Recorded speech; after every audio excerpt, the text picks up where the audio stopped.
friends! Today I'm going to show you how I made this lovely gingerbread house. It took me several days and some trial and error, but I'm really happy with the results. I designed, templated, computer modeled, and built this house from scratch, and I'm hoping everything I learned along the way will help make this process easier for you. If designing, scaling, and making templates seems a little daunting, I've made a PDF guide to make everything so much easier. This guide includes templates for all the house pieces, recipes, detailed how-to guides, and pictures to help you along the way. It'll get you from start to finish, and it's available right up here or in the description box below for just a few dollars. This is also a great way to support my channel, my ability to make these videos, and this art. I absolutely loved making this gingerbread house. It's going to be a yearly tradition for me now. One thing to keep in mind though is it does take time, so I'd plan to do it over a weekend. Get your Christmas playlist ready or put some movies on in the background and have fun with it. All right, let's get started on making this gingerbread house. The first step I took in making this gingerbread house was designing it. I sketched it out on my iPad, getting a rough idea of the architecture, design, and decor I wanted for the house. If you're making yours from scratch without a template, I would highly recommend starting here.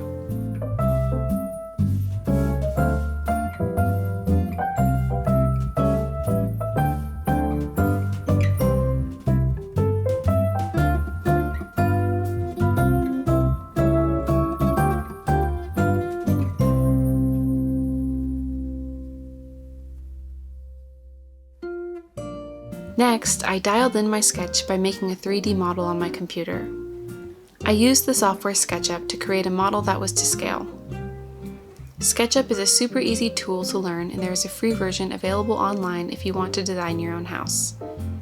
Modeling helped me to accurately size all the pieces I would need for my gingerbread house, work out any kinks, and flatten everything into template pieces. You could do this manually by measuring and sketching out each piece. However, this is slow and there's a lot more room for error, so I would highly recommend computer modeling it.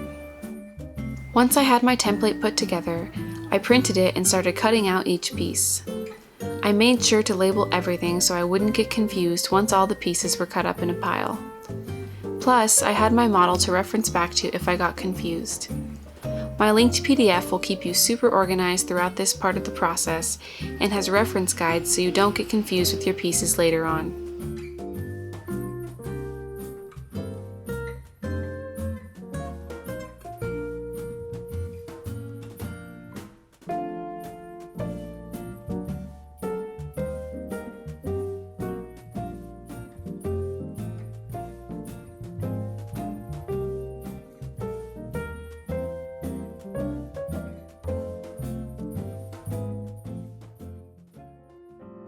It's time to start making the gingerbread dough. We're going to start with 1.5 cups of butter, slightly colder than room temperature.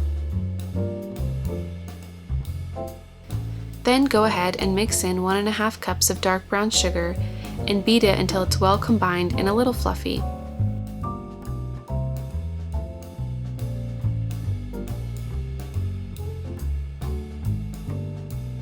Next, we'll mix in 2 eggs, 1 cup of molasses, and 2 teaspoons of vanilla. Stir it all up until everything is well combined.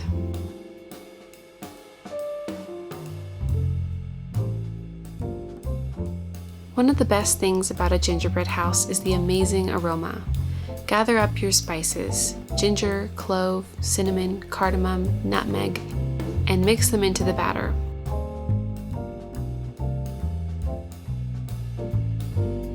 Lastly, we're going to slowly start adding flour, 1 cup at a time.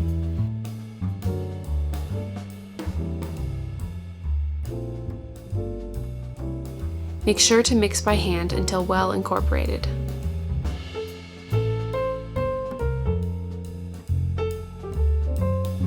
You might even want to literally use your hands once the dough starts getting really thick. Turn the dough out onto a floured surface and start forming it into a disc. It should do this without sticking too much. You can always add a little flour if the dough is too sticky. Wrap Wrap your dough in plastic wrap so it is sealed airtight and put it in the fridge to chill for 3 hours to overnight.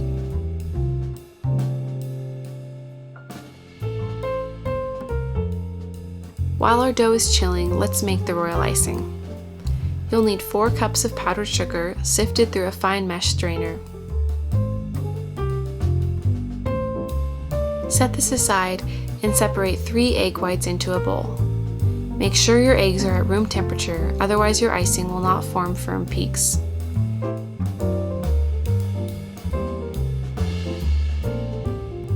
Add half a teaspoon of cream of tartar and whip it until it's foamy. Keep in mind that this icing has raw egg in it, so you probably don't want to eat it. There are other edible royal icing recipes that use meringue powder instead, if you prefer. Once thoroughly foamy, start adding in powdered sugar a little at a time. Keep beating the icing until it's glossy and medium firm peaks form.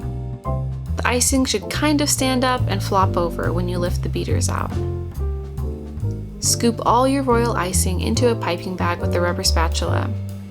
I'm not sure why I did it this way. It's much easier to fill if you put your piping bag in a cup like a trash bag first. And that's it! The royal icing is done and can go in the fridge until about an hour before you're ready to use it.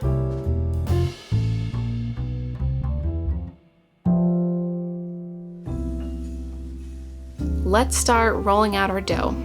Grab a handful of chilled dough, about 4 inches in diameter, and place it on a floured piece of parchment paper. Start pressing the dough into a flat disc. This makes rolling it out evenly a bit easier. Definitely roll your dough directly onto the surface you'll be baking on, whether that's parchment paper or a silicone mat. This dough does not peel off of things nicely, and you will completely distort your pieces if you try to spatula them off a table. You're going to roll your dough really thin, thinner than what feels right. It should be no more than 1/8 of an inch thick. This will ensure that your house pieces are hard, brittle, and don't expand and lose shape while baking. I found that with thicker dough, the pieces stayed soft in the middle but burnt on the edges and would break easily or cave in. Now, put this rolled dough into the freezer to chill for 15 minutes. This step is really important before cutting your templates, otherwise your dough will stick and pull with the knife. Once the dough is chilled, it's time to cut out your templates. Fit as many as you can onto your rolled out dough, so you don't have to repeat this process too many times. With an X-Acto knife or a sharp kitchen knife, begin cutting. Because the dough is chilled, the knife pulls smoothly. But you can also use a rocking motion with the large kitchen knife if this method isn't working well for you. Remember to be super careful when you're using an X-Acto knife or a sharp kitchen knife. Peel away any excess dough. This is a little annoying as it can get sticky. Flouring your parchment paper well before rolling out your dough would help make this easier.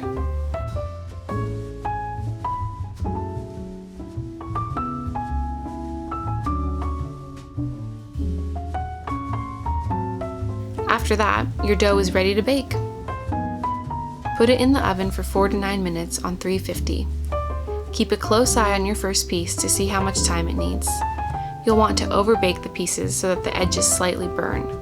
This way they will be dry, hard, and structurally sound.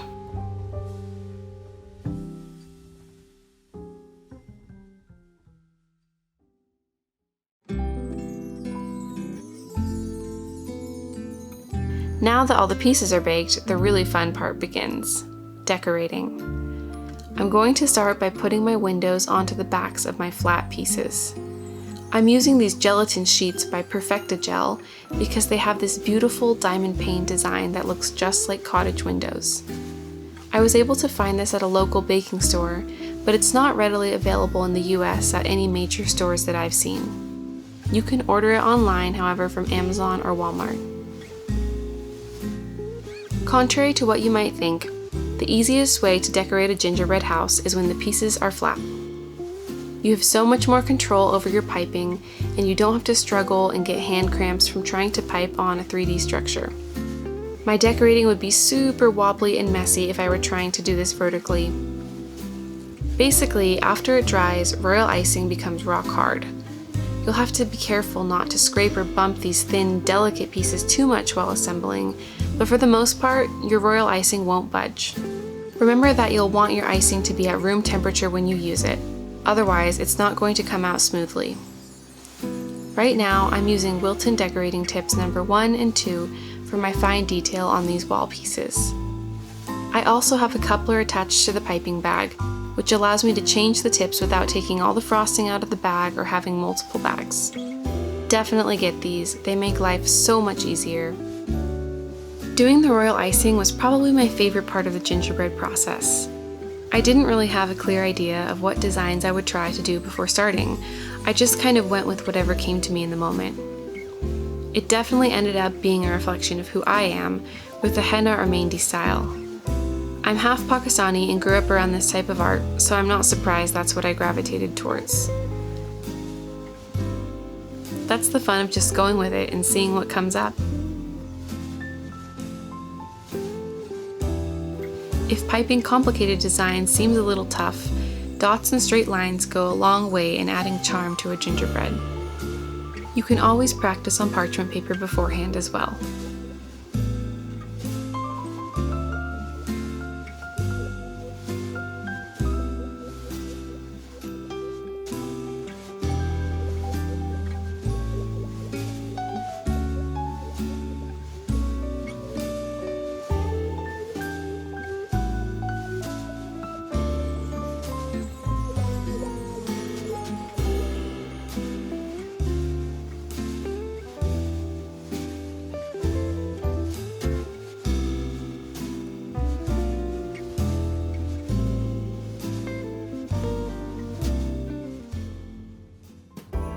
Alright, we're almost to the finish line. Time for assembly. I was so nervous to do this part, to see if all my carefully planned pieces actually fit when I tried to put them together. I finished decorating at night and had planned to assemble in the morning, but I was so nervous about it I couldn't sleep and wanted to get up and do it in the middle of the night. Bless my husband, he caught up with me to help me and keep me company. It was actually way easier than I thought it would be. Royal icing is your best friend. It is so secure and dries really quickly. The method I found that worked best was piping a layer of icing onto the bottom and connecting edges of the wall pieces, and then sticking them to the base and connecting corners. This is a lot easier than piping onto the base and then trying to line the pieces up. Since no one will be able to see the inside of your gingerbread house, reinforce it like crazy with icing. I globbed tons on the bottom edges and inside corners of the walls so they would have no chance of moving. Then I covered the outside seams with a nice and tidy little line of icing, so you would never tell what a mess it actually was behind the walls.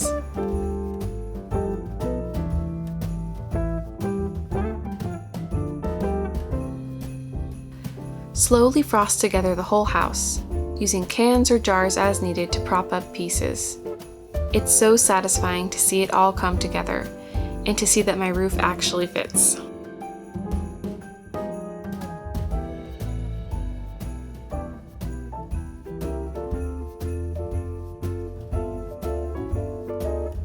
Once the structure is securely frosted, you can start with the final detail decorations.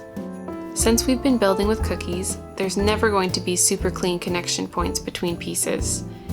And that's where the final piping comes in, to cover all the messy joints. I used a Wilton tip number 21 to make little star globs along the ridge lines, very satisfyingly covering the pieces of gingerbread that didn't quite come together.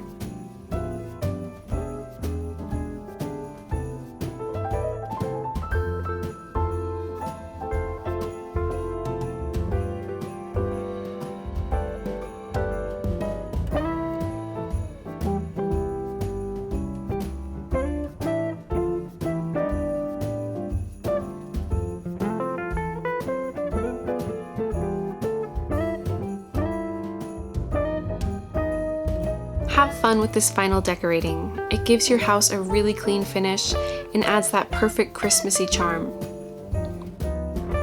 I opted for no candy on mine except for a few candy canes, but feel free to go crazy with gumdrops, mints, or whatever you want.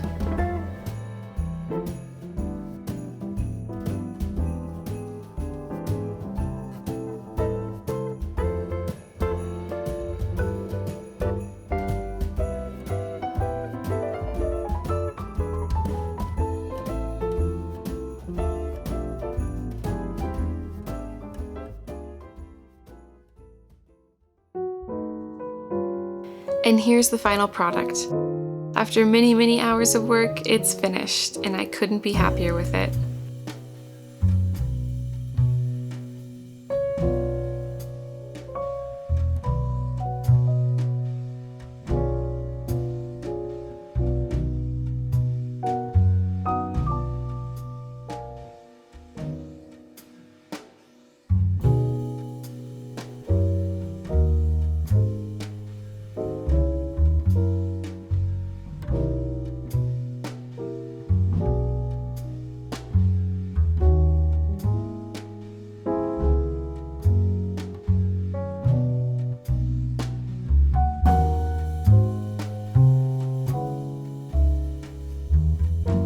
Thank you so much for watching this video. I hope it helps you make an amazing gingerbread house.